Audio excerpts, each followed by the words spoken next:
22 años no tuve jamás una falla de motor. Y es lo que practicamos, a ver, 6 meses, cada 6 meses durante 42 años, así que hagan la cuenta, las veces que yo puntualmente lo he practicado, como todos los pilotos, obviamente, y no pasa por suerte. Pero bueno, es así, estos son cosas que son los requisitos porque es una situación, una de las más complicadas.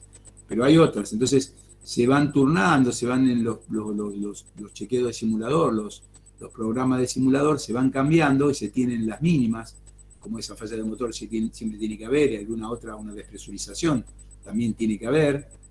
Repito, yo jamás tuve una, por suerte, toco madera porque no me pase y no le pase a nadie, pero la tenemos que entrenar en el simulador, esa sí o sí, y de ahí para arriba, o sea, para más, se practica como para estar preparado. Por eso digo, no solo capturar el error, sino encapsularlo y tratar que no se cometa o tratar de que no continúe, pero en caso de que pase y se llega a cierta situación, cómo solucionarlo y estar preparados para cualquier emergencia o para todas las emergencias que uno se pueda imaginar. Entonces, para continuar, dice acá, al analizar el error desde el enfoque sistémico, se analiza al individuo, al equipo, a la tarea, al ambiente de trabajo y a la institución como un todo. No se analiza a la persona que cometió el error, él, como él mismo, a él solo. Se analiza en el ambiente en que está a su alrededor.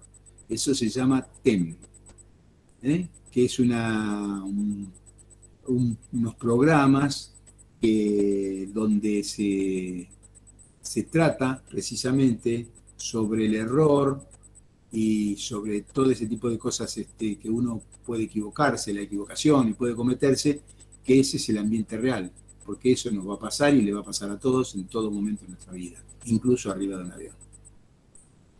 Y dice abajo como conclusión, dice, no podemos cambiar la condición humana, porque lo que somos, somos. Pero sí podemos cambiar las condiciones bajo las cuales los seres humanos se desempeñan. Obviamente que cambiando estas condiciones, mejorándolas, por supuesto que vamos a estar un poco más lejos de cometer errores y que los errores que cometamos sean menores y que los errores que cometamos pueden ser captados por la gente que está a nuestro alrededor o por el sistema que está a nuestro alrededor. Nosotros se trabaja en esto, en tecnología, instrucción y procedimientos. Las prácticas se hacen de toda clase. En el caso de los despachos también tienen programas para solucionar estas cosas. No sé exactamente puntualmente cuáles pueden ser, pero por ejemplo, cosas que pueden pasar, es decir, bueno, están haciendo un despacho y hoy en día se usan computadoras por todos lados, se usan sistemas, se entra en el sistema y uno busca la información y la tiene actualizada al momento.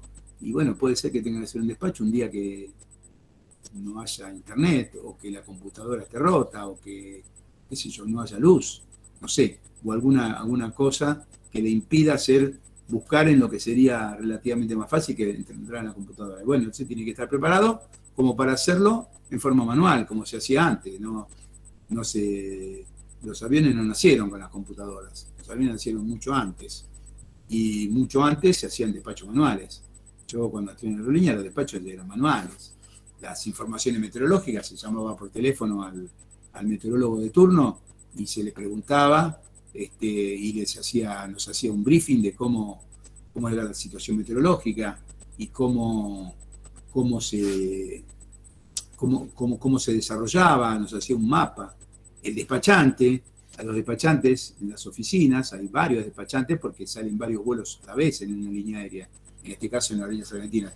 En los despachos tanto de Ezeiza como de Aeroparque, en el Aeroparque más porque hay más vuelos, había una serie de despachantes. Entonces a la mañana se le daba los vuelos del día, que ya se sabían obviamente, los vuelos del día le daban, no sé, los repartían de acuerdo a la cantidad de gente que había, no sé, 5, 6, 10, 8 vuelos a cada uno, no sé, lo que fuese. Y bueno, los ordenaba por horario. Algunos se superponían porque a lo mejor había 4 despachantes y había 5 vuelos a esa hora, entonces uno va a tener que tener 2, por ejemplo, ¿no? No sé, pero por ejemplo puede ser una cosa así. Hoy en día está todo en una central computadora, es más fácil. En ese momento tiene que hacer una especie de despacho manual. Y el despachante, que realmente se movía y estaba desde temprano, imagínense que por ejemplo, saber una información meteorológica, la meteorología es muy cambiante, tiene que estar actualizada, no sirve la de anoche. La de anoche puede ser un pronóstico para hoy, pero la de hoy es de hoy. Entonces, yo no puedo despachar un vuelo solamente con la información de anoche, tengo que despacharlo con la información de hoy, de ahora. Y después tengo que despacharlo con información de después, porque después va a llegar el avión. Entonces tengo que ver el pronóstico que abarque la hora de salida y la hora de llegada. La hora de salida de donde salimos y la hora de llegada de donde lleguemos. Entonces el despachante tenía que molestarse, tenía que ir al meteorólogo de turno, había una oficina de meteorología en la zona de despacho y estaban los meteorólogos ahí haciendo las cartas continuamente, entonces iban, le preguntaban, los llamaban por teléfono, se comunicaban con los aeropuertos, los destinos se iban con el aeropuerto, con el despachante del aeropuerto si yo iba a un vuelo, no sé, Iguazú, y se comunicaban con Iguazú a ver qué novedades había, qué información meteorológica actualizada tenían. Los aviones no pueden ir todos a todos lados. No sirven todos los aeropuertos para todos los aviones. Los aviones se clasifican por un montón de rubros, digamos, por rubros de peso, de cantidad de pasajeros, de performance, un montón de cosas, y entonces todos los aeropuertos no sirven para todos los aviones, aunque la pista sea larguísima, porque la pista no es solamente la pista donde uno va a aterrizar, sino es el aeropuerto, y desde la simple razón, por ejemplo, de que para X cantidad de pasajeros tiene que haber un bombero o un camión de bomberos y unos sistemas de auxilio de X cantidad.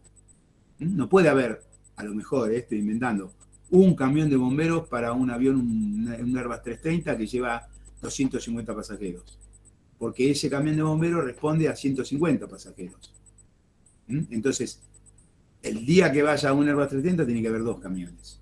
Y a lo mejor el día que va a un 737, no sé, con 150 está bien, ¿no? Y todas esas cosas son tareas de los despachantes. Para eso se emiten los NOTAMs, que son informaciones para los pilotos, y todo la ven, donde cada aeropuerto hace el suyo y dice cómo está la situación desde todo punto de vista.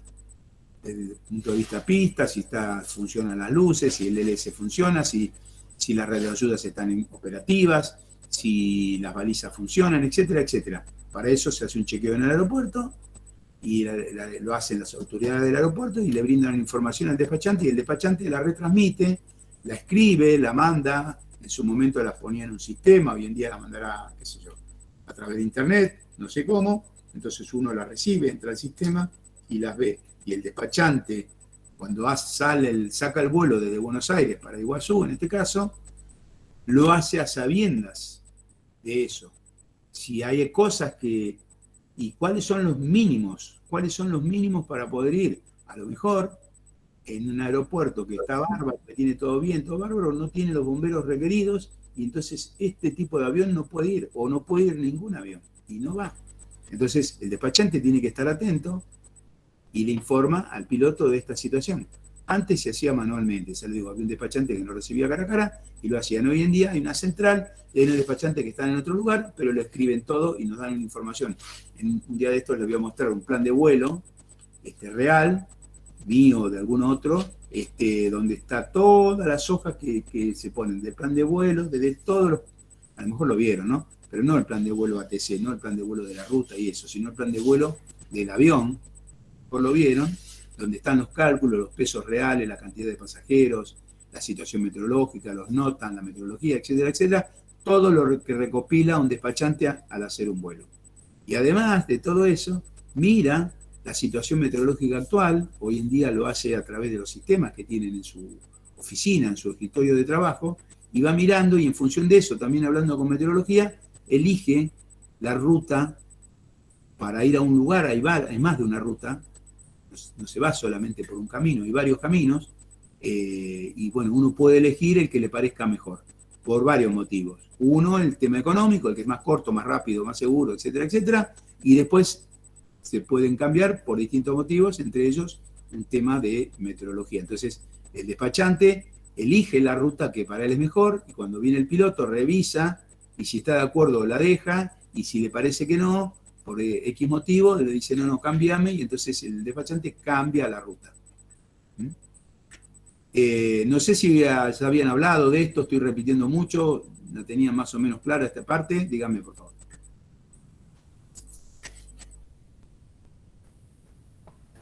No, esta es la primera vez que lo veo tan vivo.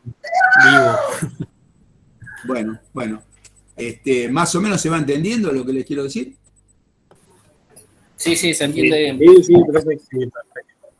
Bueno, después entonces, ya que nos vieron, no sé si la próxima o en esta clase voy a agarrar un plan de vuelo, un vuelo cualquiera, voy a agarrar un vuelo, tengo por ahí, estuve mirando un vuelo completo a Nueva York, por ejemplo, y otro vuelo a Mendoza, creo que es, o algo así, o a Ushuaia, y entonces van a ver y les voy a mostrar todo eso, qué es lo que mira el despachante, qué es lo que él hace.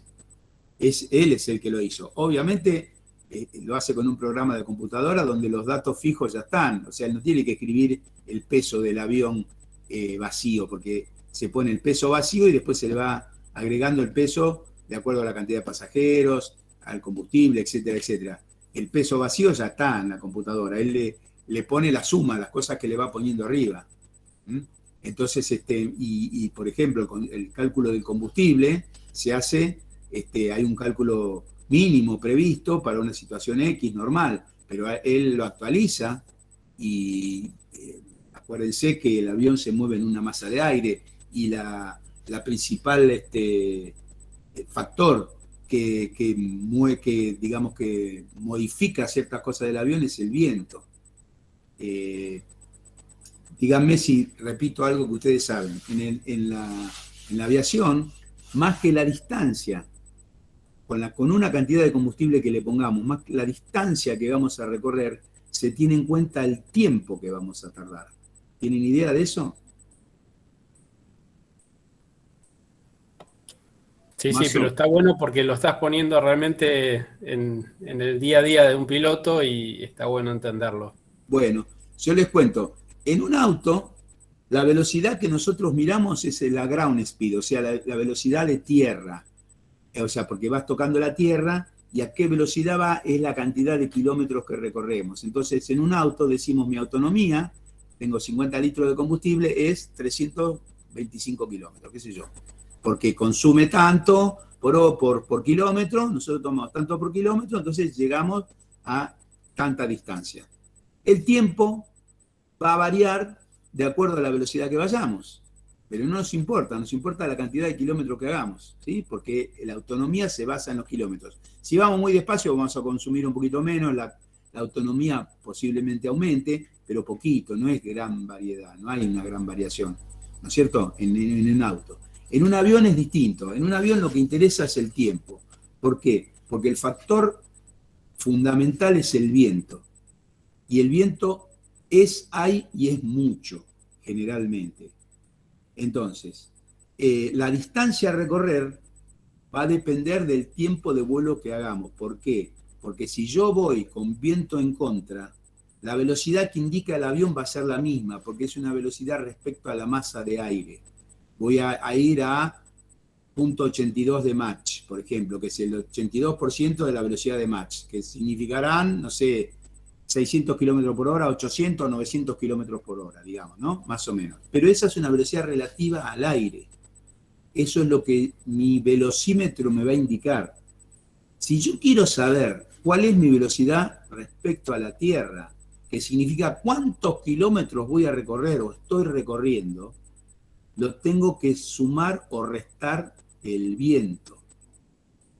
Porque si yo voy a la velocidad X con viento a favor, o sea, viento de cola, voy a mantener siempre la misma velocidad. El velocímetro me va a indicar la misma velocidad porque es una velocidad respecto a la masa de aire. Pero el avión, como va con viento de cola, va a ir más rápido respecto a la Tierra. Va a indicar lo mismo de mi velocidad, pero la ground speed, que es la velocidad que se le llama respecto a la Tierra, va a ser mayor. Si yo tengo algún indicador de ground speed, que se tienen, pero no se consideran, se tienen como referencia, pero no se usan, o se usan, pero no para estos cálculos que yo le digo, va a ser que yo llegue antes a algún lugar. Por eso lo que importa es la autonomía, no me importa dónde voy a llegar, porque mi distancia va a depender del viento. Si tengo viento de frente, el velocímetro me va a indicar exactamente lo mismo que si no tuviera viento. Pero voy a tardar más, porque el avión va a tener que ir frenado, por llamarlo así, porque su velocidad, su ground speed, su velocidad respecto a la Tierra va a ser menor. Entonces la autonomía se mide en horas, no en distancia. Obviamente se dice, bueno, a viento cero, a viento no sé qué, tantos kilómetros va a recorrer, pero no, nosotros no lo tenemos en cuenta.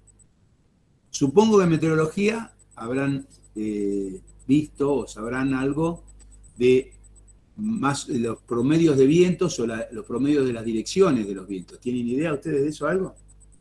Sí, lo vimos. Bueno, los vientos en el hemisferio sur los vientos son fuertes en altura. Puede haber 100 nudos, 150 nudos, 180 nudos, 90 nudos. Siempre hay mucho viento. A veces no, obviamente. Cuando no hay viento, bueno, la velocidad que indica más o menos es la misma que la Tierra, pero es muy raro esa situación. Los vientos en el hemisferio sur tienden a ser en la gran mayoría del año, o sea, no sé, esto lo digo yo, pero no es un dato preciso, pero de 365 días del año, qué sé yo, 300 suelen ser de oeste a este. O sea, desde la cordillera para acá, para el este, ¿sí? Y son fuertes. Por lo que cuando yo voy a Mendoza, voy con viento de frente.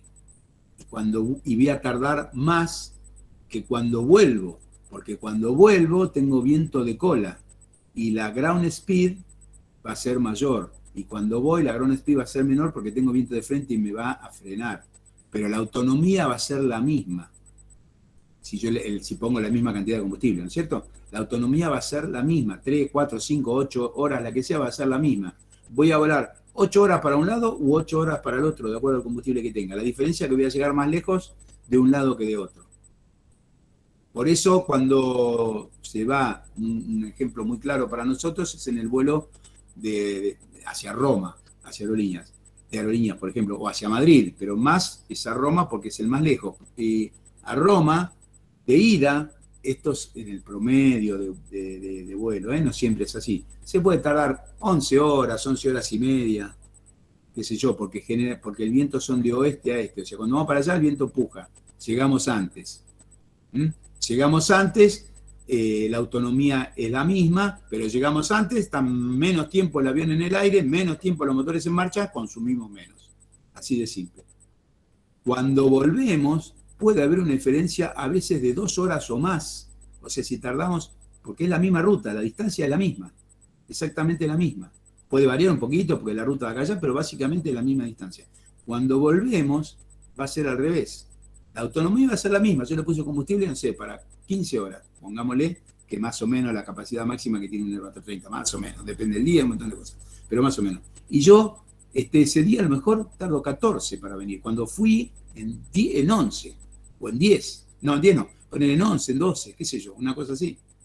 Y no es que el vuelo fue más largo porque hicimos una ruta más larga o agarramos un camino sin peaje, ¿no? Para no pagar el peaje, entonces hicimos un camino más largo. No, la ruta suele ser la misma. La diferencia es el viento, y es muy grande el viento. Y eso hay que tenerlo en cuenta, muy en cuenta. Por eso, cuando se habla en los aviones, cuando ven el plan de vuelo, cuando se pone en un lugar que dice autonomía, no se pone distancia a recorrer. Entonces, los servicios de salvamento, cuando uno pasa X tiempo y no se comunica, se declara en un estado de alerta.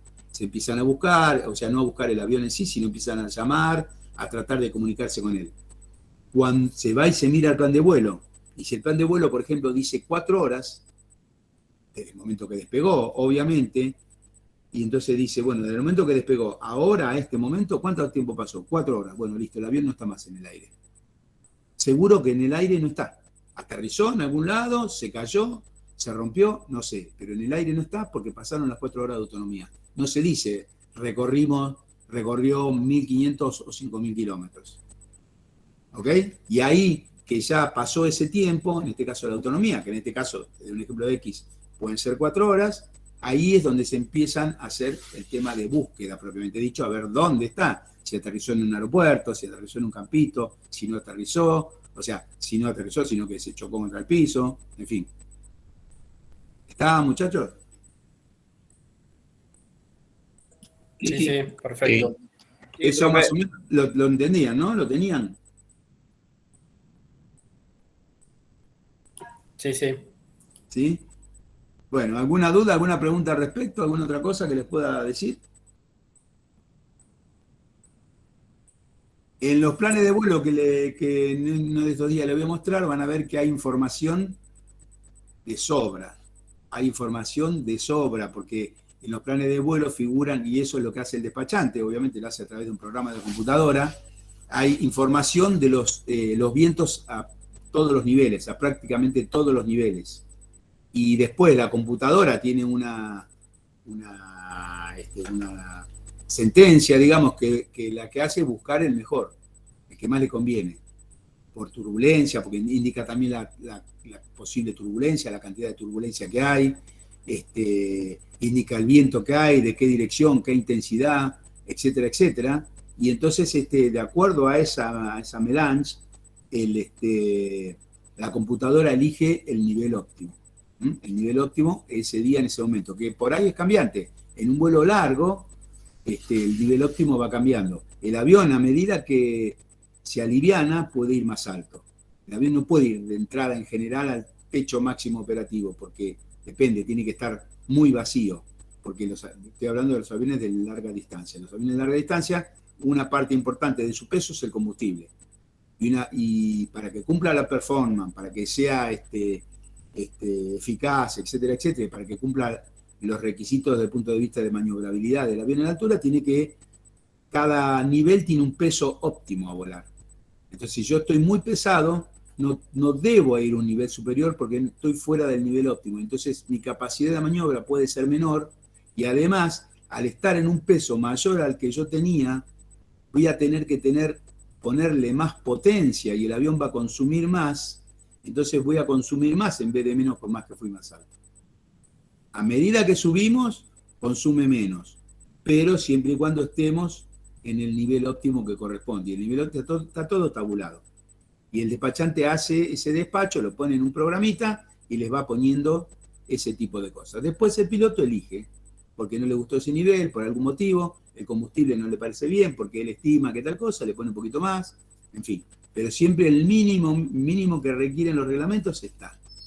De ahí para arriba, lo que uno más o menos quiera, o lo dejen si querés. Y de ahí para abajo, nada.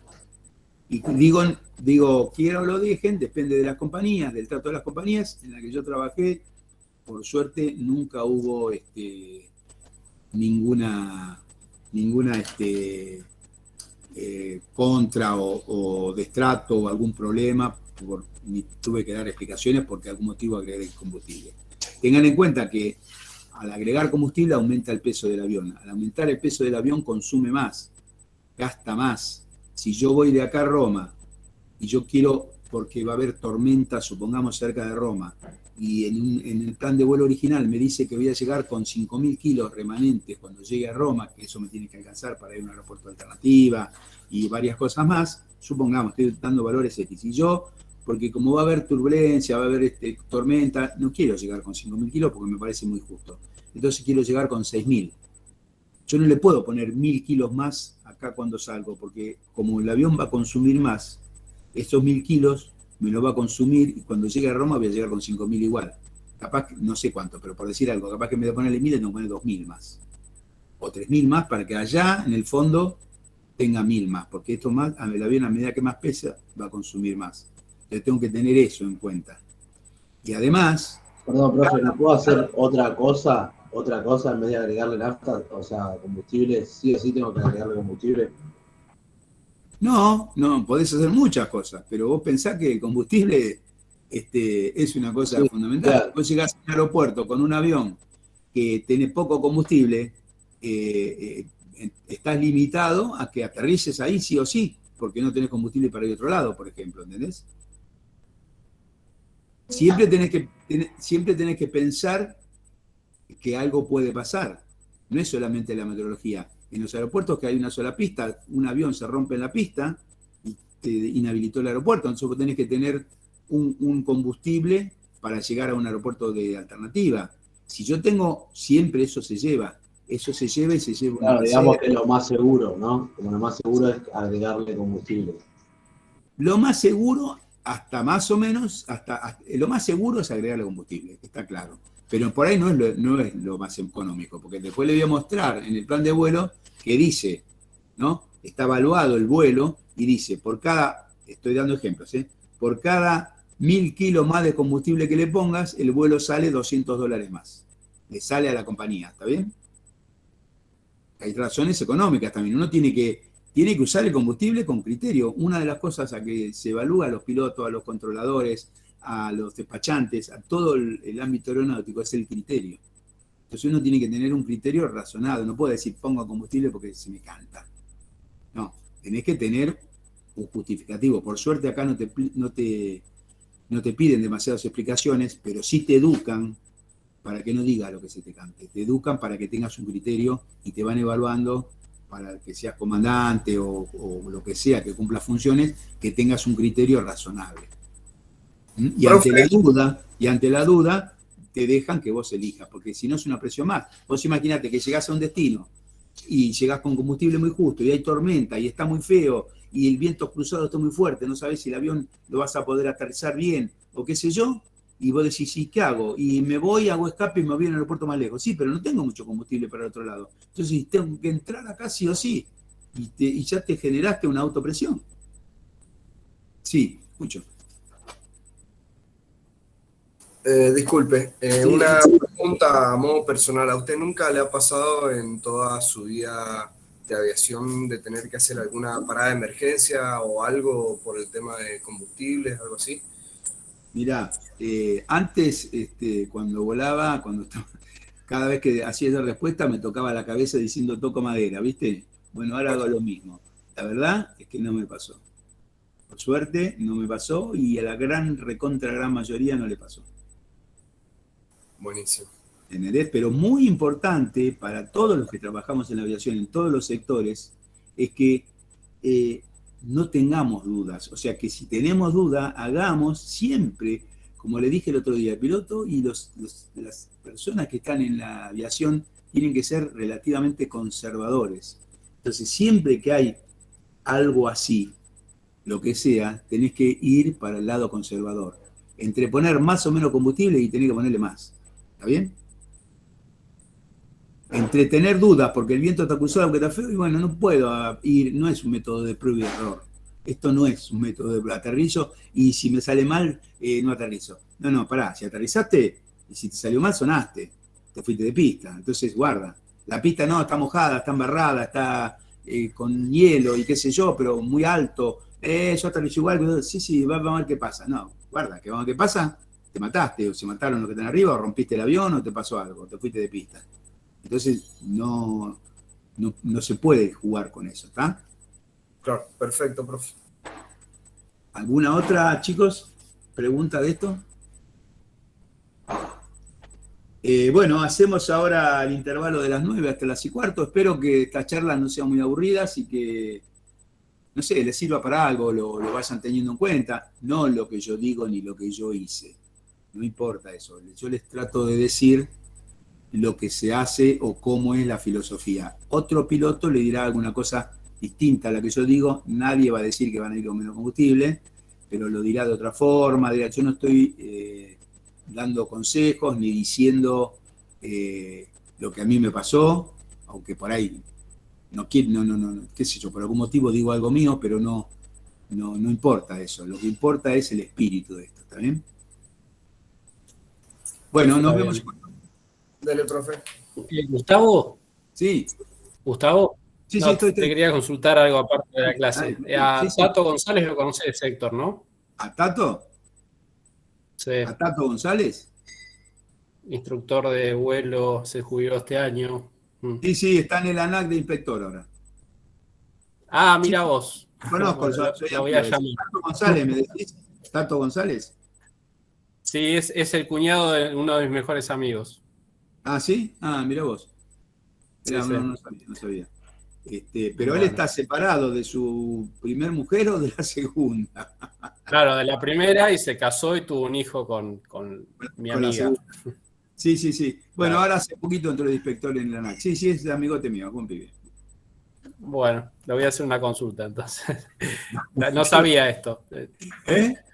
¿Qué le vas a No, preguntar? porque yo tengo toda la intención de encarar la ANAC acá.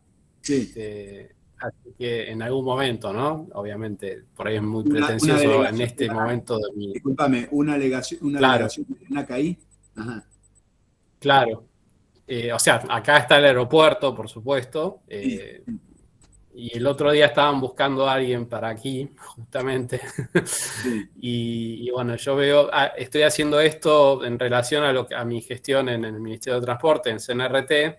sí, Y bueno, como amo la aviación y me gustó siempre, mi sí, sí, objetivo sí, es ese. sí. Sí, bueno, bueno, Bueno, bien, no, quería bien. saber si lo conocías nada más. Sí, sí, sí, lo conozco y bueno, no sé, Tato es un pibe de primera, ¿viste? Yo supongo que si puede te va a Sí, ayudar. sí. No sé qué puede o qué no puede, no, no, eso tenés que hablarlo con él, obviamente. Pero No, no, bien, bien, tu nada más porque quiero iniciativa, hacer el curso. sí, Quiero hacer el curso de controlador, de jefe de aeródromo con controlador, claro, y claro, en la ANAC no me dan bola. claro. Sé que lo hacen cada tanto ¿Eso y me no llegó el se hace ahora en transcrito la EANA? ¿Por qué no averiguás si no se hace en la EANA? EANA. Lo voy Sí, a consultar. fíjate, fíjate. Después cualquier cosa avísame, yo tengo gente que trabaja en la EANA. A ver, te puedo Listo. averiguar Bueno, si querés. Pero averiguá a ver gracias, si se hace en Gustavo. la EANA, que es digamos, está independizada de la ANAC, esa parte que es la que maneja los aeropuertos. La estructura de la ANAC se Perfecto. separó y se creó la EANA. ¿Mm? Así que después googlealo, buscalo, fíjate cómo trabajan y tal vez ahí se hagan los cursos, no lo sé, ¿eh? Muy bien, lo voy a consultar. Avísame Gracias, cualquier cosa. Gustavo. Dale, hasta luego. Dale. Chao, chao.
cualquier momento te voy a pedir trabajo vos en Bariloche, si seguimos así.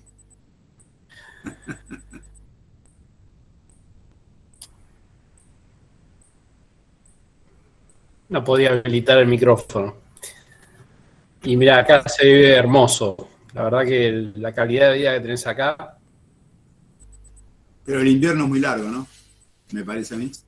Sí, pero no tanto como antes. Ahora están más marcadas las estaciones. Y la verdad que yo disfruto del invierno y de verano acá. Genial. Sí, sí, sí.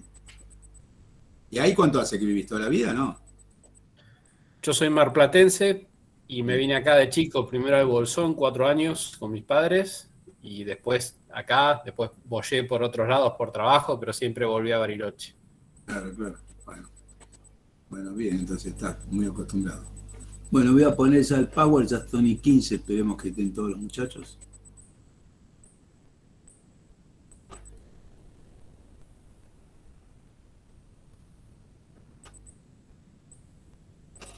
Bueno, continuamos, muchachos, supongo que ya están todos.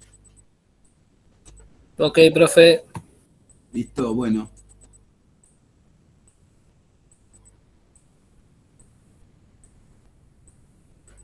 Bueno, para continuar, de lo que hablamos recién, si no sé si tienen alguna pregunta, quieren saber algo, no tengo ningún problema en contarles algo referido a la experiencia, porque trato de relacionarlo siempre con lo que tenga que ver con el despacho, como para que no sea solamente algo que sea anécdota mía o algo de que ustedes no conozcan y que algo que yo he vivido o qué sé yo, pero que les pueda servir y que tenga alguna relación con ustedes. Así que yo no tengo ningún problema en lo que me quieran preguntar y les pueda servir para algo, encantado.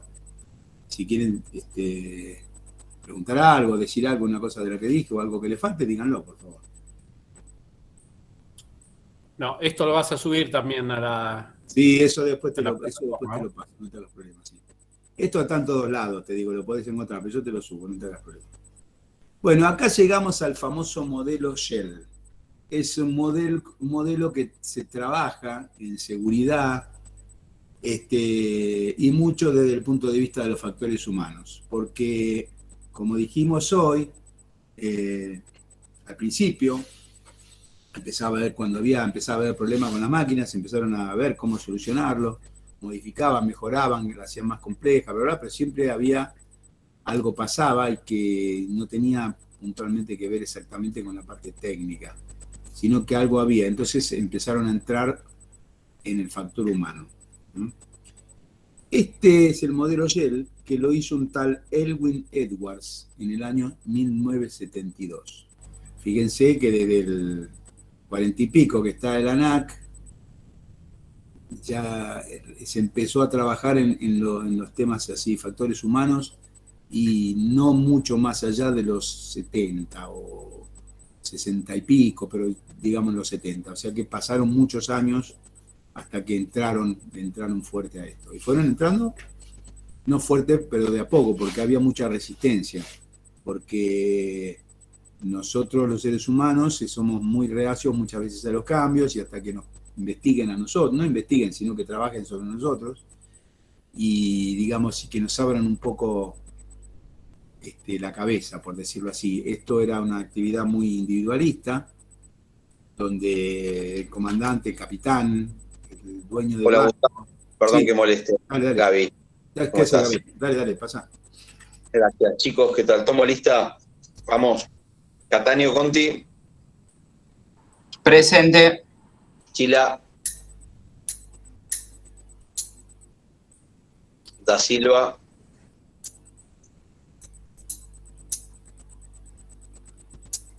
Espósito. Presente. Pavotti.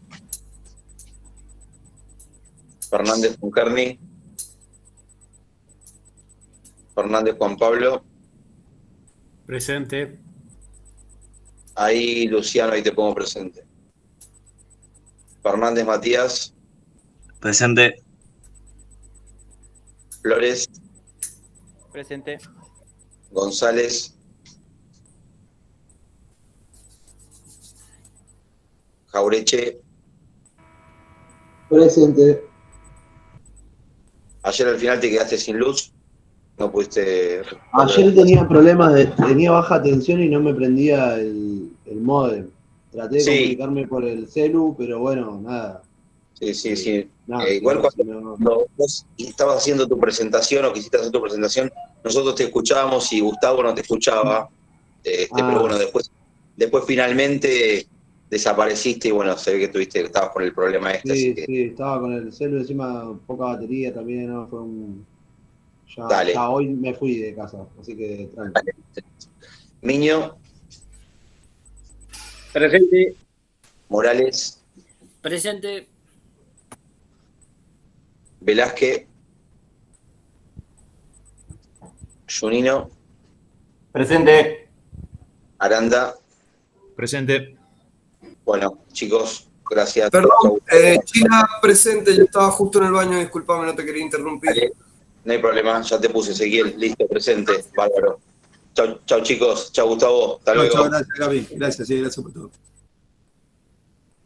Bueno, como decía, en los principios de los 70 empezaron a investigar un poco más el aspecto humano, que es lo que después le llamamos CRM, que después vamos a ver qué es, y vamos a trabajar un poquitito con eso. Y se basaron en parte en el modelo Shell. El modelo Shell, como dije, fue creado por un tal Elwin Edwards en el 72 y se explica de la siguiente manera. En el medio está el elemento humano, o sea, nosotros. Por eso se le dice liveware, ¿no? Y que con quién comparte su trabajo, su tarea, lo que sea, con varias cosas. Entre ellos el soporte lógico, que es el software, que es la S, obviamente, con la maquinaria y el equipo, que es el hardware, con el ambiente, el environment, y por eso lo dejé para lo último, con la otra L, que es el otro elemento humano, el liveware, con otra persona. Esto lo dejé a lo último porque en una época la aviación, como dije, era muy individualista, era el dueño del circo, el jefe, el capitán, el comandante, el capitán del barco, parecía que venía él y Dios abajo, y era intocable y no se le podía discutir y no se podía decir nada. Entonces, si se equivocaba, parecía que el resto tenía que decir, muy bien, capitán, se equivocó, nos matamos todos, muy bien, y nos matamos todos. Listo, y allá está, porque lo determinó. Bueno, eso fue obviamente estoy exagerando lo que estoy diciendo y estoy haciendo una especie de chiste, pero ese era un poco el modelo que se usaba y devenía de una conducta jerárquica piramidal, bien clásica de los mandos militares. Los mandos militares es bien piramidal, los mandos, ¿no? El de arriba es el de arriba y los de abajo son los de abajo, y muy, muy claramente. En la aviación es lo mismo, pero como hay una otra interrelación un poco más y hay muchos trabajos de equipo, un poco lo que estuvimos mencionando, se empezó a trabajar en eso y se fue trabajando en todos para que todos, tanto la pirámide, la cabeza de la pirámide como el resto, las bases de la pirámide, los costados, nos vayamos adaptando entre todos y vayamos abriendo la cabeza y vayamos interpretando de qué se trata esto y a qué jugamos, a dónde vamos a llegar, y que influye nuestras conductas, no solamente por lo que le hacemos nosotros, no solamente por nuestros conocimientos, no solamente por nuestro manejo de las máquinas, sino por el entorno en que nos desenvolvemos. Y en el entorno hay el software, el hardware, el environment, ahí está todo, y además otras personas. Y esto de a poco fue incursionando en los factores humanos para lograr esto, donde se dividió, digamos, las tareas, por llamarlo así, que uno hace, a las que trata, en técnicas, technical skills o non-technical skills. Tareas técnicas y no técnicas. Las tareas técnicas se lo deja a la parte técnica, que es la parte de manejo, del manejo del avión, del manejo de las cosas, de los recursos. Y las no técnicas es todo lo referido a todo eso pero que tiene que ver con otras cosas que son no técnicas, que básicamente son los factores humanos. Entonces de ahí se empieza a trabajar con eso, con este modelo Shell que inventó este hombre y que lo fue explicando de este modo, ¿no es cierto? El software se le llama las normas, procedimientos, disposiciones, códigos aéreos, reglamentaciones internacionales, cartas aéreas, etcétera, etcétera. Esto sería el software. El hardware son las aeronaves, los radares, los equipos, instalaciones, las redes informáticas, los sistemas de transporte interno, etcétera, etcétera. Esto es el software hardware, con que nosotros tenemos que convivir.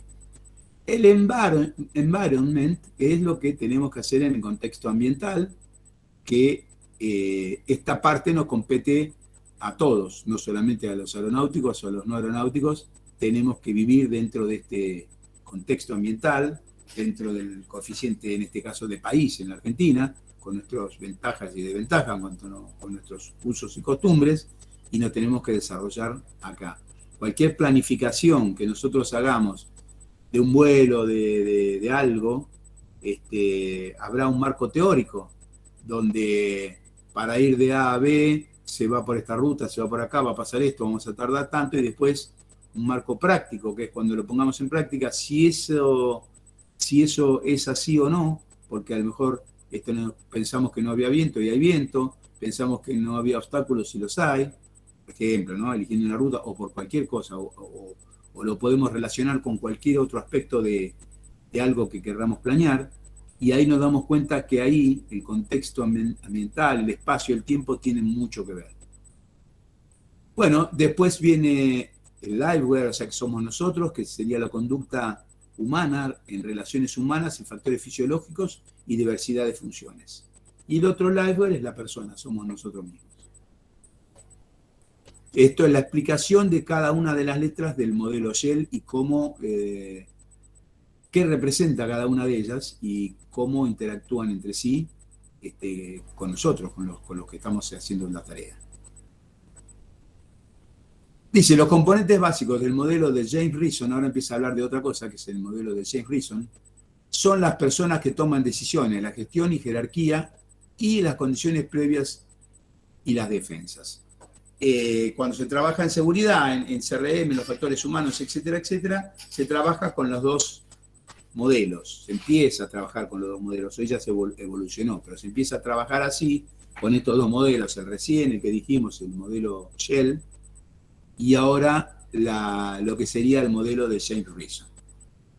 Y en este modelo lo que hacen es catalogar las fallas y las cosas con distintos nombres. Por ejemplo, la falla activa, lo cataloga, dice es aquella que ocurre generalmente en el punto de la interfaz humana con las complejidades del sistema y cuyos efectos son casi inmediatos, ¿sí? Después vamos a dar más o menos ejemplos a qué le llaman cada una de estas. La falla latente representan las fallas en el diseño, en las organizaciones, en el entrenamiento y lleva a errores operativos y cuyos efectos se mantienen normalmente inactivos en el sistema durante periodos prolongados de tiempo.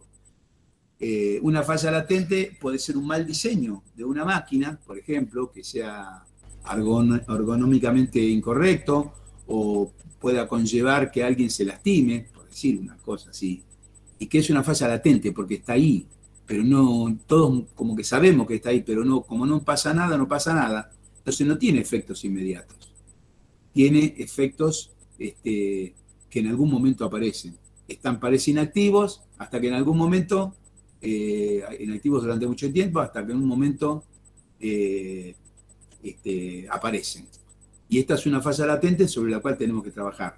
En cambio, la falla activa es algo que se ve, que el cable está suelto ahí, que está ahí o lo que sea está ahí y bueno, hay una interfaz humana y tenemos que el efecto que puede provocar eso es inmediato. No va a ser en el tiempo porque no se puede trabajar así. Dije el ejemplo de un cable o cualquier cosa, pero imagínense algo que está mal, que se ve, ¿no? Y después tenemos las barreras. Y las barreras son restricciones o limitaciones administrativas o técnicas que pueden detener la falla activa o absorber su efecto, evitando la producción del error, ¿sí? estas son las barreras que nosotros ponemos, o las limitaciones que administramos, que pueden ser de cualquier índole, para tratar de absorber los malos efectos que puedan provocar una falla activa o una falla latente. A ver, por ejemplo, en un vuelo, una falla activa, se me está ocurriendo ahora como para a lo mejor si queda un poquito más claro, yo estoy mirando el plan de vuelo, estoy mirando la meteorología y hay una tormenta en el medio de la ruta cuando yo voy de Aeroparque a Mendoza. En el medio de la ruta o en algún lugar de la ruta hay una tormenta importante. Esa es una falla activa porque ya está activada, está ahí. Yo voy a tener que pasar por ese lugar. El efecto es inmediato, ya está. Está ahí nomás. Entonces, yo voy a tomar una acción, voy a poner una barrera para defenderme de esa falla activa porque la sé, la veo, me la representa en este caso la meteorología. Y entonces, ¿qué barrera pongo? Y bueno, como la meteorología va a ser adversa, voy a cambiar la ruta o voy a desviarme. Cuando llegue a ese lugar, voy a ir por otra ruta o me voy a desviar unas millas para un lado o para otro, o voy a subir o voy a bajar o qué sé yo, voy a hacer algo para esquivarlo. Entonces voy pensando que va a pasar eso y las consecuencias que voy a tener al respecto. Por ejemplo, como voy a cambiar de ruta o voy a volar más tiempo, voy a necesitar más combustible. Entonces, le pongo al despacho, le agrego X combustible que yo necesite para hacer ese trayecto y llegar al destino con el que tengo que llegar, ¿no? Entonces, una falla que está activa está ahí. Una falla latente es aquella que está en el sistema y no lo vemos, y hasta que aparece. El accidente que estuvimos hablando hoy, del 737 MAX, era una falla latente. La falla estaba en el sistema. Lo que pasa es que fue un defecto de diseño, un defecto de diseño. Y no hubo organización y entrenamiento que lo pudiera detectar porque no se lo informaron. Lo ocultaron adrede. Entonces, finalmente, fíjense, como la falla latente estaba, pero no, porque no era activa, no estaba activada. Se activó cuando otra cosa falló. Cuando otra cosa falló, hubo una reacción en cadena que determinó que este sistema no servía para todo, servía en un momento muy particular, que era para el aterrizaje, cuando estaba todo bien. Ahí cuando estaba todo bien, el avión empezaba a tener una actitud de levantar la nariz, se la bajaba y aterrizaba y listo, era perfecto. Hacía hacer todo aterrizaje perfecto, andaba todo bien. Pero había una falla latente que ante la falla de otro sistema, que en este caso fue el indicador de actitud del avión, que se rompió, se tapó o algo le pasó, y entonces indicó una actitud que no correspondía. La actitud que indicó era como que el avión tenía muy baja velocidad cuando en realidad tenía alta velocidad. Esa era una falla latente que en el momento que se disparó, en este caso generó una desgracia, una cosa grave, una catástrofe. Y encima era tan latente que no tenía backup, porque los aviones tienen dos indicadores de actitud, uno a cada lado. Y el MCAS trabajaba con uno, no hacía un chequeo. Hay muchos sistemas que trabajan así, pero como cuando hay dos sistemas que trabajan coordinados, uno para cada velocímetro, en este caso, uno para cada indicador de actitud, de la actitud del avión, trabajan coordinados, ¿no es cierto? Entonces se comparan unos con otros y se ve cuál está mejor, cuál es el real, se compara con un tercero que tiene como un stand-by, cuál es el tercero, y entonces uno puede determinar cuál es el que no funciona. Los dos que andan bien y uno que anda mal, entonces cuál no funciona. Y las fallas muchas veces también toman lo mismo. No se disparan los procedimientos cuando uno tenga una actitud, en este caso, errónea, ¿no? Se disparan cuando los dos, o sea que hay una redundancia, o sea que están seguros de lo que están haciendo. En esto ni siquiera tenía esa protección. Con uno, cualquiera de los dos, indicador de actitud que fallase, y en este caso que dieron como que el avión tenía una actitud de nariz arriba, que estaba perdiendo demasiada velocidad, y el indicador de velocidad, el que censaba el aparato, el que creía censar el aparato era bajo, entonces le hizo bajar la nariz. Y era tan bajo que la bajó demasiado, la hizo bajar demasiado a través de la cola, del compensador, que después no lo pudieron controlar. Y esa era una falla latente. Estaba en el sistema. Estaba. Lo que pasa es que no la habían detectado. Pero estaba. No se produjo después. No pasó algo después. Y para esa no estamos preparados. No podemos estar preparados porque es una falla latente. O sea, el sistema tiene que prepararse. El sistema tiene que encontrarla. El sistema tiene que analizar lo que puede pasar. Como dijimos, tiene que ser conservador. Tiene que ir a decir, no, esto no falla, con esto alcanza. No alcanza con esto. Tengo que estar seguro que va a alcanzar con eso. Y acá no diría que fue adrede, pero más o menos fue así porque fue por el apuro y por la necesidad de ahorrar costos y la necesidad de presentar el avión con costos más baratos para los operadores para poder ganarle la carrera que estaba siendo vertiginosa contra el Airbus 320 Neo, que estaba ganando ampliamente, la Boeing no vendía ninguno y los Airbus se vendían a roletes, y resultó tan bueno el avión, o sea, tan buena la publicidad, y porque venía de un 737 con todo su prestigio, etcétera, etcétera, que disparó las ventas como nunca para la Boeing. La Boeing de estar en, digamos, no sé si quiebra, pero en un rojo profundo pasó a un verde brillante, porque el avión fue muy vendido, muy pedido, tenían montones de pedidos. Y de un día para otro pasa esto y tuvieron que bajar 5.000 aviones que estaban en vuelo, los tuvieron que dejar en tierra. Y menos mal que lo dejaron en tierra, porque si fue por los chinos, que fueron los primeros que lo bajaron, porque si era por Boeing, decían, no, ya lo arreglamos, ya está, y nunca resolvían el problema. Y todo por un tema económico. Y después, todo eso que habían recuperado de ganar, lo perdieron con creces. Tenían que pagar arriba de $100 millones por cada avión, por cada día de cada avión parado, entre otras cosas, malos juicios de la víctima, bueno, imagínense, ¿no es cierto? Y esa era una falla latente. Estaba en el sistema, e incluso en este caso no es que nadie la había detectado, porque en realidad el que lo diseñó no es que sabía que eso iba a pasar y que eso iba a fallar. Esa persona lo diseñó y no pensó, no se dio cuenta, no hizo el diseño correcto, digamos. No es que lo hizo adrede, está claro. Y no es que sabía que iba a pasar y lo dejó. No, lo que hicieron fue ocultar lo que estaba para no tener que dar un curso y para que sea más barato la instrucción del avión y para que sea más barato que no haya que instruir nuevos pilotos para volar este avión, sino que los del otro avión lo podían volar, pero ellos nunca pensaron que esto podía pasar. Pero evidentemente pasó, y si pasó era porque era una falla latente que estaba en el sistema escondida. Y bueno, y las barreras son las restricciones o limitaciones administrativas o técnicas que pueden detectar la falla activa o absorber su efecto, evitando la producción del error. Entonces, las barreras son las cosas que si ellos se hubieran dado cuenta que esto podía pasar, hubiesen cambiado el sistema, hubiesen instruido a los pilotos, hubiesen puesto alguna otra cosa que ante este problema, ante esta situación, el avión no hubiese llegado a esta situación de catástrofe. Bueno, entrando bien en el modelo de James Reason, el famoso modelo del queso Gruyère, se le dice queso Gruyère por los agujeros, por estas fiminas o estas placas que se ponen acá, que son las barreras que nosotros les llamamos, y acá está el accidente, acá está el vuelo, digamos, y cuando uno atraviesa las barreras puede terminar en un accidente o un incidente, ¿no?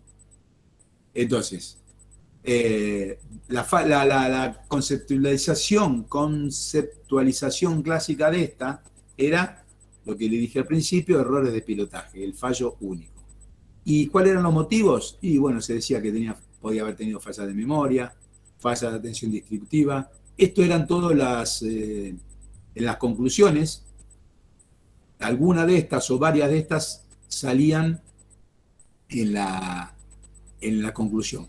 Fallas de memoria, fallas de atención distributiva, fallas de percepción, fallas de presunción, fatiga, propensión al accidente, sin pericia, falta de habilidad, imprudencia, negligencia, descuido, error de juicio o criterio, no ajustarse a las reglas y procedimientos escritos, control inadecuado del avión, procedimientos impropios, falla de disciplina, etcétera, etcétera, etcétera.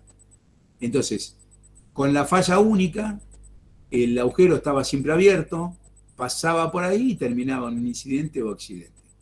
Listo, se acabó. Bueno, entonces el modelo Reason empezó a estudiarlo y empezó a decir, bueno, tenemos que poner defensas. No podemos quedarnos con una sola feta del queso Gruyère.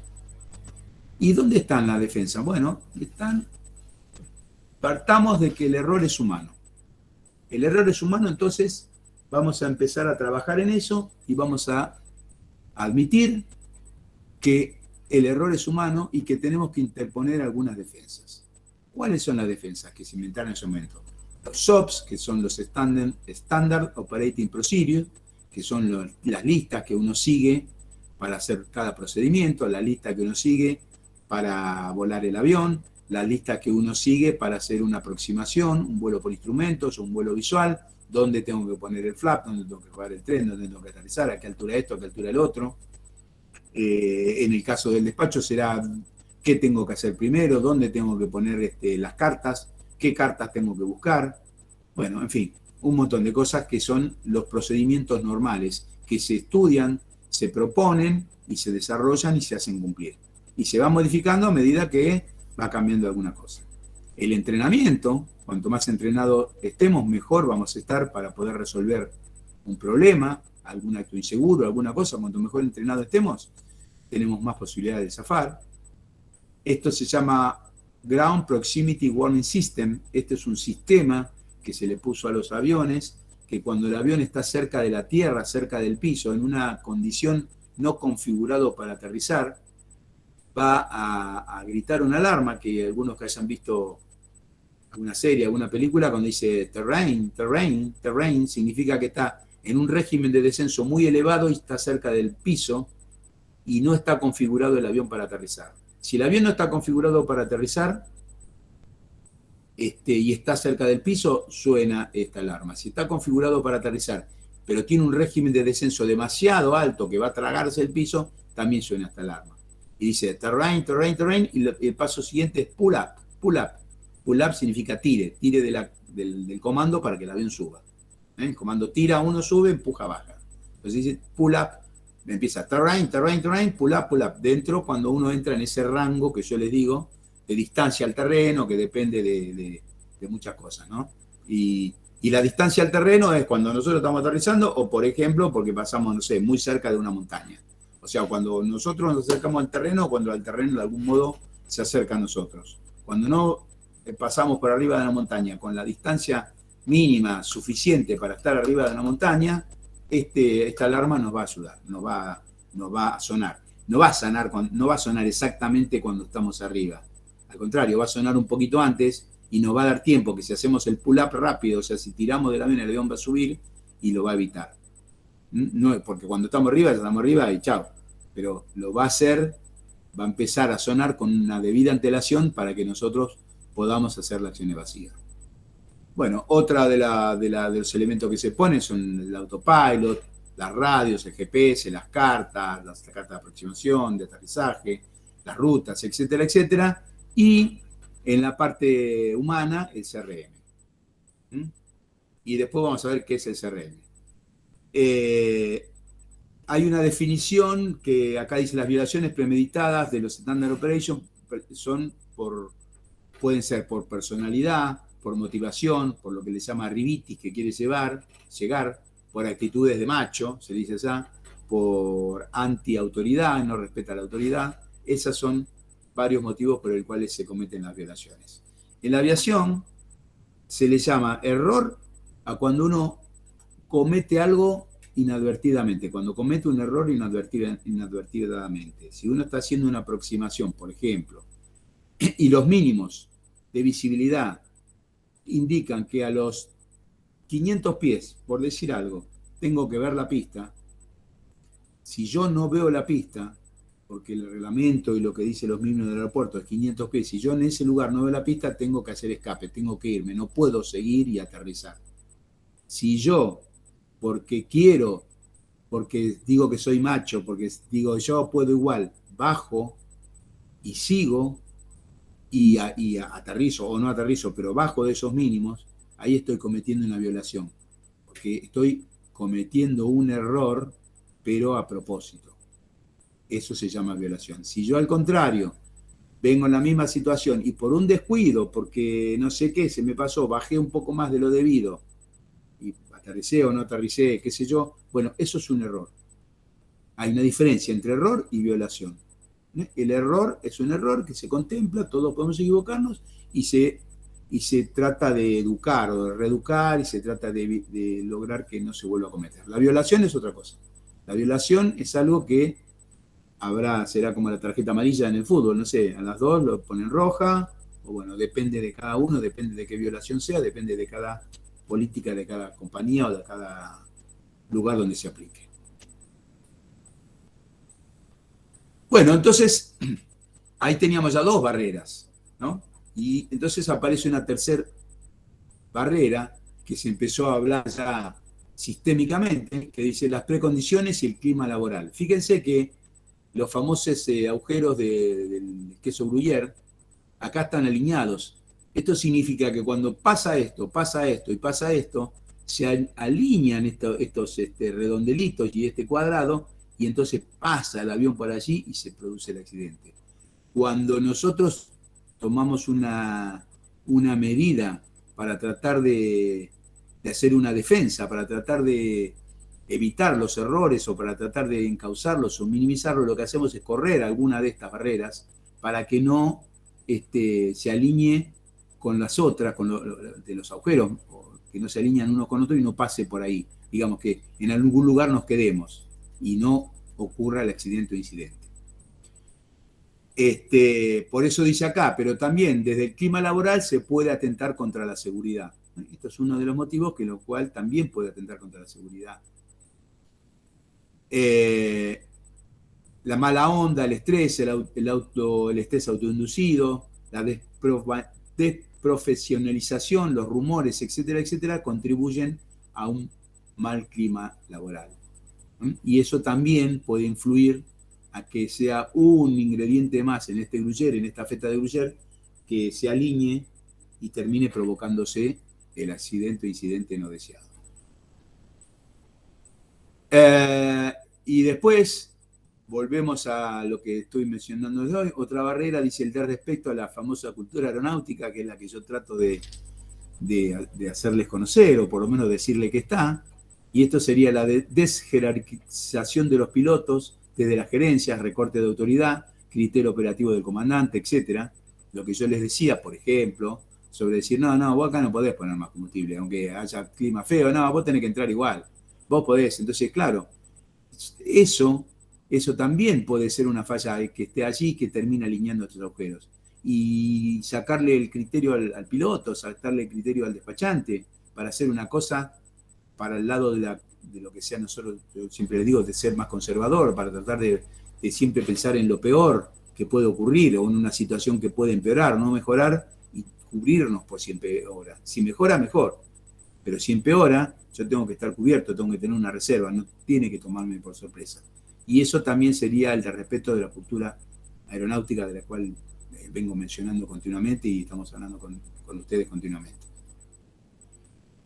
Y después se empieza ya a ir más allá esto del CRM y de los factores. Ya antes se metía con la parte técnica, después con los pilotos, después con las condiciones, y ahora llega a las decisiones gerenciales, donde por una cuestión económica, deficiente entrenamiento técnico, por ejemplo, deficiente entrenamiento de factores humanos en CRM, programaciones sin respetar los tiempos máximos de descanso, de servicio, la gente va mal, va mal descansada,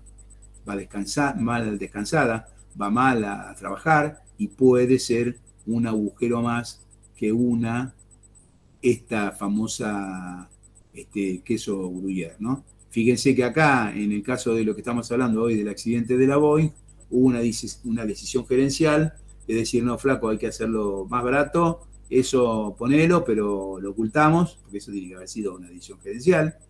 Lo ocultamos para que, total, esto va a andar siempre bien, esto seguro que no va a fallar, seguramente pensaron eso, seguramente, esto no va a fallar, esto va a andar siempre bien, no va a pasar nada, y entonces, bueno, esa fue una decisión gerencial de ocultarlo. Y ahí por ejemplo, un ejemplo bastante claro al respecto. Y por último, en este queso Gruyère, las políticas y las regulaciones, que es la desjerarquización de las autoridades e inspecciones, el autoritarismo, que solo genera reacciones adversas, etc. Estas son las políticas y regulaciones emanadas por las autoridades, que no tienen respeto por el resto de las cosas, por el resto de la gente que trabaja acá. Que se desregula, que se hace, que vuela cualquiera, que con, no sé, menos experiencia se puede hacer esto, que no hace falta tener tantas horas de vuelo para hacer tal cosa, que se puede ir a este aeropuerto y uno al otro, o a este o cualquier aeropuerto, en fin, que no hace falta que haya 3 bomberos, no sé, lo que sea. Esta también es otro de los famosos agujeritos del queso Gruyère, que cuando se alinean, como cuando decimos se alinearon los planetas, puede ocurrir el accidente o el incidente. A esto se le llaman fallas latentes. Que en algún momento, cuando se alinearon los planetas, cuando se alinearon los agujeritos, se convirtieron en fallas activas, fallas presentes. ¿Está? ¿Alguna duda, alguna pregunta? No, muy claro.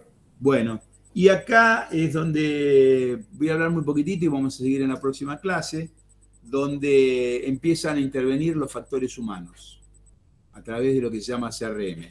Voy a explicar un poquitito esta parte y después seguiremos en la próxima porque faltan 7 minutos.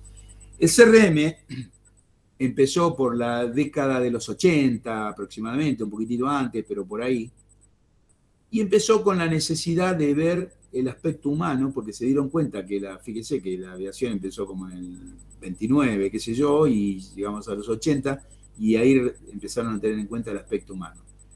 Y el aspecto humano de la gente que trabajaba arriba del avión. Ahora, ¿cómo empezó?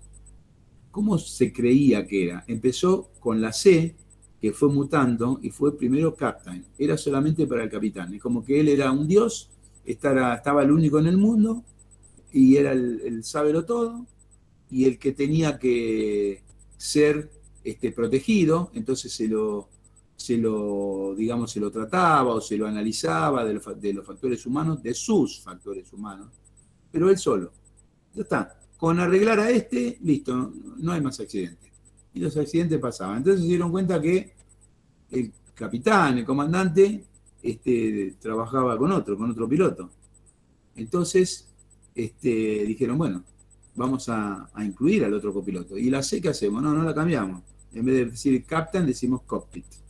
¿No? Cockpit tenemos 2, piloto y copiloto. Entonces, por llamarlo así, se instruía, se escuchaba, se analizaba, se trataba a 2 pilotos. Listo. Y después vieron que seguían pasando las cosas. Entonces dicen, no, pará, estos trabajan con otros. Trabajan con gente en el avión. Entonces, ¿qué hacemos? Y tenemos C. Y bueno, pongámosle crew. Crew es tripulación. Bueno, crew. Está bien. Entonces ahora se empezó a trabajar sobre los pilotos, copilotos y la tripulación. Y ellos se dieron cuenta que trabajaban en otro ambiente, que toda esa gente también trabajaba con otros empleados de la compañía, que tenía relación con otros sectores, con el despachante, con el de mantenimiento, con el que limpia el avión, con el que estiva las bodegas, etcétera, etcétera.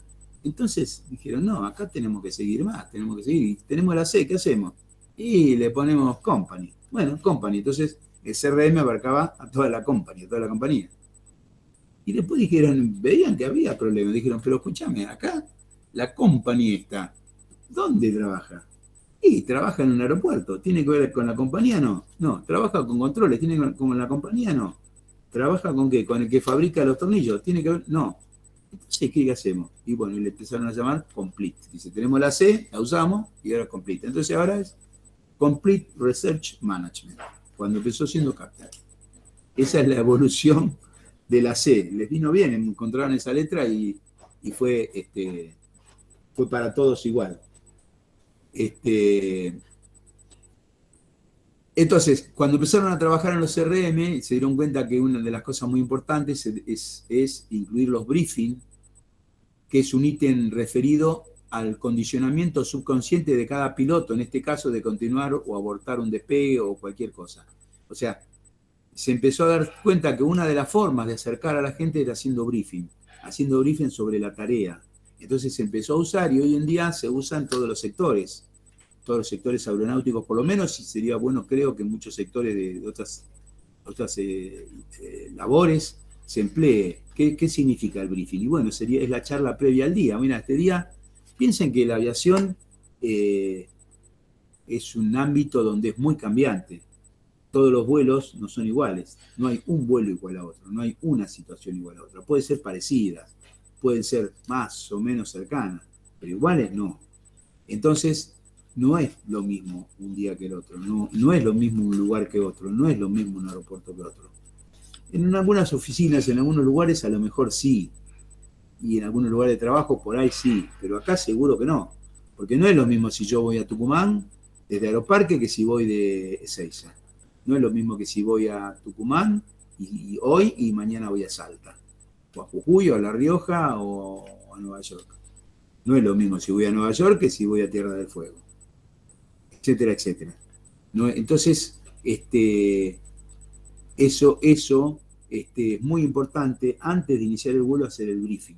El briefing es el briefing del día. Hoy vamos de acá a acá, tenemos esta situación, la situación meteorológica es esta, la cantidad de pasajeros es esta, los servicios son estos, el despacho es así, el combustible es este. Un briefing en general con la tripulación, donde cada uno ve cómo va a ser ese vuelo, el planeamiento de ese vuelo. Después veremos cómo sale, pero por lo menos ese planeamiento. Entonces todos saben qué esperar. Todos esperamos cumplir ese planeamiento, que se cumpla. Y si algo no se cumpla, no se cumple o algo varía, tomaremos la medida. Pero nadie va a sorprenderse de algo que está pasando previsto, porque ya lo teníamos planeado. Si pasa algo distinto, lo informaremos, mirá, tenemos planeado esto, pero en realidad tenemos que hacer esto por tal y tal motivo. Pero si pasa lo estándar, que en general pasa lo estándar, todos lo sabemos. Va a haber una tormenta, voy de acá a Córdoba, a la altura de Rosario, va a haber una tormenta, así que, por ejemplo, un briefing de la tripulación, fíjate que a la media hora, a los 10 minutos de vuelo, te voy a poner los cinturones, así que si tenés que hacer el servicio, hacelo, no sé, antes o después, o tal, y más o menos calculo que va a durar tanto, lo que sea. Lo que sea para llevar el vuelo adelante y para que todos estemos conscientes e informados de lo que va a pasar. Acá lo dice muy puntualmente respecto a lo que sería abortar el despegue o el aterrizaje, y se debería eliminar la expresión aproximación frustrada, y después dice la obligación de hacer un informe escrito cuando uno hizo un go around, un escape, cuando uno pudo aterrizar por algún motivo y se fue, y hizo otro intento luego, o se fue. Esto está dando un ejemplo de CRM en este caso, y porque suele ser que en la instrucción, y desde que somos pilotos, desde el aeroclub, cuando estamos mirando a un amigo nuestro, un compañero nuestro que está aterrizando, y por algún motivo viene desacomodado, viene medio mal, todos sentaditos así, mirando como el otro vuela, como el otro hace las cosas, es fácil criticar y ver que está mal. Después hay que estar arriba, pero bueno, de abajo sentadito, mirá, venía tan mal, mirá, hizo escape, dice, no aterrizó, mirá, no sabe volar porque hizo escape, que esto, que lo otro. Cuando en realidad hizo bien, porque venía desacomodado, no se sintió cómodo, veía que el avión venía torcido, venía alto, venía bajo, o lo que fuese. Entonces suponía que iba a tener un mal aterrizaje, podía pegarse un golpe, podía romper el avión, podía tener un accidente o algo le podía pasar, y sin embargo hizo escape. Y nosotros, en general, desde el piso decimos, mirá, hizo escape, mirá, no sabe. Al contrario, se dio cuenta de sus limitaciones, se dio cuenta que ese día el viento había aumentado, o algo había pasado, o él le había pasado algo que no estaba en condiciones de hacer ese aterrizaje, o venía desacomodado, porque no había hecho el circuito a las alturas que correspondía, entonces venía alto, bajo o algo. Entonces hizo escape y empieza otra vez, y lo empieza haciendo prolijito, hace todo lo que tiene que hacer, y listo, solucionó el problema. Y entonces como desde el aeroclub siempre está eso que estamos viendo a ver quién cometió el error, y creemos que cometió un error, cuando en este caso no lo cometió y lo estamos juzgando. También muchas veces en las compañías, donde uno dice, hizo un go around, tuvo que hacer un escape. ¿Por qué? Informe por qué tuvo que hacer el escape. ¿por qué tengo que informar por qué hice el escape? Me están condicionando a que yo, aunque venga mal, aterrice igual y después, bueno, si pasa algo, bueno, pero con algunas posibilidades de que pase algo, que el aterrizaje salga mal, y sin embargo, si hago escape, tengo que explicar, tengo que llamar a uno, escribir un descargo, y entonces, no, es un quilombo, yo no lo quiero, bueno, aterrizo igual. Y aterrizo igual a lo mejor lo lleva a juntar los agujeritos de Gruyère y que pase un accidente o un incidente. Bueno, muchachos, espero no haberlos aburrido. Preguntas, háganla, y ahora, en la próxima clase, cuando quieran. Y bueno, y nos vemos la semana que viene. Gracias. Perfecto. Vale, profe, perfecto. Muchas gracias. Gracias por escuchar. Nos vemos pronto. Buen Dale. fin. Buen Buen fin. fin de semana. que viene. Gracias, profe. Buen fin de. Chao, chao. Hasta luego. Chao.